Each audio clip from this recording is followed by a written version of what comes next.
Եվրոպայում 6 շաբաթվա ավիացիոն վառելիք է մնացել, հայտարարել է միջազգային էներգետիկ գործակալության գործադիր տնօրեն Ֆաթիհ Բիրոլը։ Նրա խոսքով էներգետիկ շուկան երբեք նման ճգնաժամի չէր բախվել։ Վառելիքի շուկայում ծագած իրավիճակի պատճառը Հորմուզի նեղուցի արգելափակումն է։ Դրա հետևանքով Սաուդյան Արաբիայի, Քաթարի, Արաբական Միացյալ Էմիրությունների եւ Իրաքի կողմից միջազգային շուկա մատակարարվող էներգակիրների ծավալը նվազել է 96%-ով։ Լիբանանում 10-օրյա հրադադարի համաձայնությունը մտել է ուժի մեջ։ Իրանը ողջունում է Լիբանանում հրադադար հաստատելու որոշումը, հայտարարել է արտգործնախարարության պաշտոնական ներկայացուցիչ Էսմայիլ Բաղային։ Նա նշել է, որ Լիբանանում հրադադարը Իրանի եւ Միացյալ Նահանգների միջև զինադադարի պայմաններից մեկն է։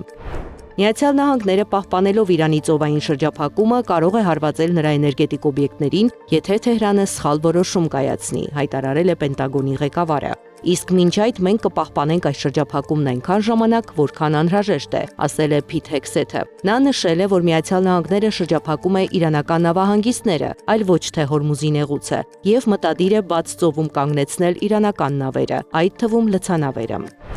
Դոնալդ Թրամփն իրավունք չունի առավոտյան արթնանալ եւ սպառնալ որևէ երկրի, հայտարարել է Բրազիլիայի նախագահ Լուիս Ինասիո Լուլա դա Սիլվան։ Նա դրա համար չի ընտրվել եւ նրա սահմանադրությունը դա թույլ չի տալիս։ Կարևոր է, որ ազդեցիկ մարդիկ ավելի մեծ պատասխանատվություն ստանձնեն խաղաղության պահպանման համար, նշել է նա։ Լուլա դա Սիլվան խնդիր է անվանել այն փաստը, որ աշխարհի երկրները պարտավոր են զգում վերազինվել։ Հաղթանակը Պուտինի համար այժմ հեռավոր երազանք է, անդրադառնալով ռուս-ուկրաինական պատերազմին, ասել է ՆԱՏՕ-ի ղեկավար Մարկ Ռյուտեն։ Նա հասկանում է, որ իր տնտեսությունը վատ վիճակում է, հավելել է ՆԱՏՕ-ի ղեկավարը։ Պատերազմի տերերը ձևացնում են, թե չգիտեն, որ ավերելու համար բավական է ընդամենը մի պահ, սակայն հաճախ ամբողջ կյանքն էլ բավական չէ վերակառուցելու համար, հայտարարել է Հռոմի Պապ Լևոն 14-րդը։ Նրանք աչք են փակում այն փաստի վրա, որ միլիարդավոր դոլարներ են ծախսվում սպանությունների, ավերածությունների վրա, մինչդեռ բուժման, կրթության եւ վերականգնման համար անհրաժեշտ միջոցները չեն գտնվում, ասել է Հռոմի Պապը։ Անկարայում հազարավոր ուսուցիչներ բողոքի ցույց են կազմակերպել, պահանջելով, որ իշխանություններն ապահովեն դպրոցների անվտանգությունը։ Նրանք նաև պահանջում են կրթության նախարարի հրաժարականը։ Վերջին օրերին դպրոցներում տեղի ունեցած կրակոցների հետևանքով զոհվել է մոտ 10-ը, վիրավորվել ավելի քան 30 մարդ։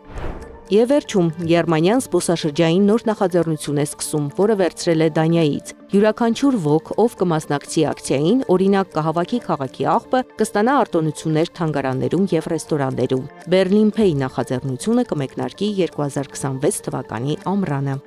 Զարա Սարգսյան, Նոնա Գևորգյան, ABC Media։